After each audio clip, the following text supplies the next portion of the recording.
Kalateki! So yun, what's up mga kalategi, ito nga pala yung release day. Kaso hapon na tayo napag-video dahil napag-abang naman ako kanina umaga. Kaso hindi ako napag-video dahil may ilang ginagawa din ako, no? So maaga nga pala dumating si Solo B. Siguro 1.5 hour nandito na siya after release. So ito siya, yan, mabilis din siya nakarecover. Sinubuan ko na din siya ng B50, pampasalubong nga pala sa kanya. So yun, papakita ko nga para sa inyo guys, medyo naubos dito yung mga ibon natin kasi pinamigay ko na sa mga bata sa katabing barangay namin para sila na din ang gumamot dahil ang iba doon ay may sakit, tapos napabayaan ko na nga. So ipapamigay ko. Yung natira na lang dito ay yan, 3 na lang. Sila na lang yung gagamutin ko dahil may ilang gagamutin din dito sa loob, yung kapatid ni Red Bar kasi nagka one eye cold. Tsaka si Puti, gagamutin ko din. Susubuhan ko din si Puti. Yun lang naman yung nakikita ko yung mga sakit dito na parang magkaka-one eye cold pa lang pero uunahan na natin. So, yun nga pala. Anak ng finisher. Yun, yung nasa dulong yun. Yung ang magulang niya ito, yan. So, padalawang clutch na yung nandun. Sinabi ko nga sa nakaraang vlog, no? So, yun pa lang naman na update. Masaya ako dahil nakauwi nga pala si Solo B. Yan.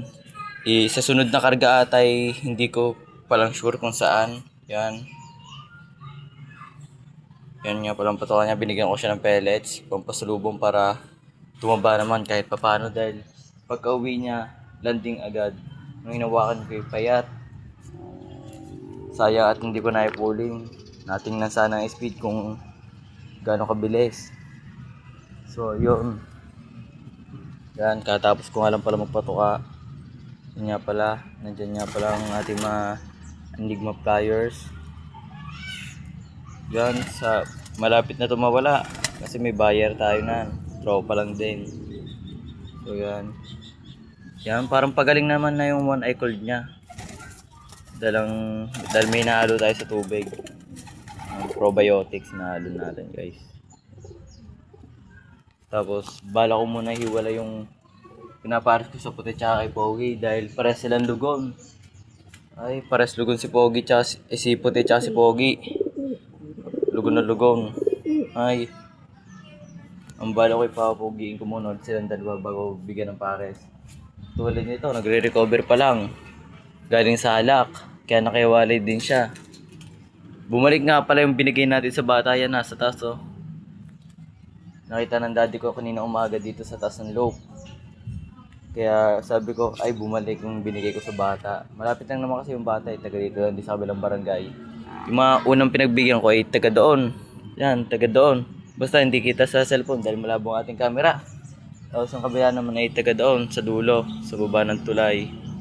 Panagpulok, yan. Yun nga pala yung mga binigyan ko ng kalapate. Pag kasi may mga batang napunta dito tapos may kalapate na ako na hindi ko na ginagamit at talagang parang hindi ko na kaya alagaan, pinapamigay ko na. Madami din naman ng pinamigay sa ibang bata. Iba't ibang bata na nga pala yung nabigyan ko. Tapos ito, nandito nga pala isang kalapate ng tropa natin. Yan. HRPC nga palang sing-sing niyan.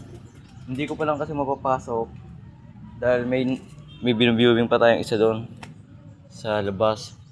Hindi pa sanay sa trapdoor. O nga pala guys,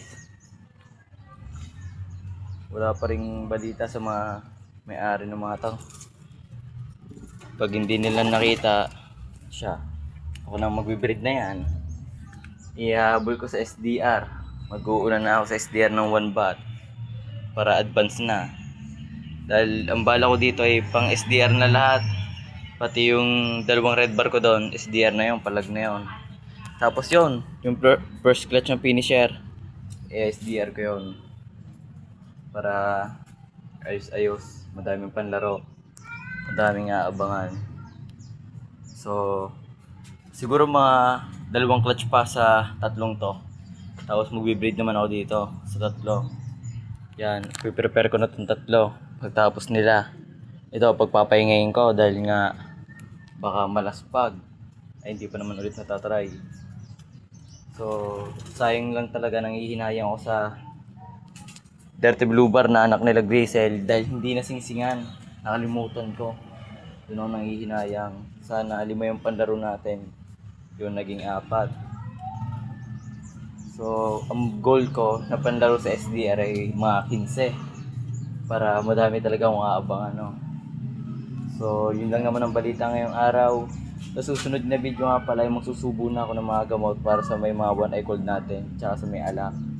Tapos bibili din ako ng vitamins nila, yung pula puti, para pang pasalubong lagi. So, ayun, salamat nga pala sa panonood at suporta mo. Bye-bye.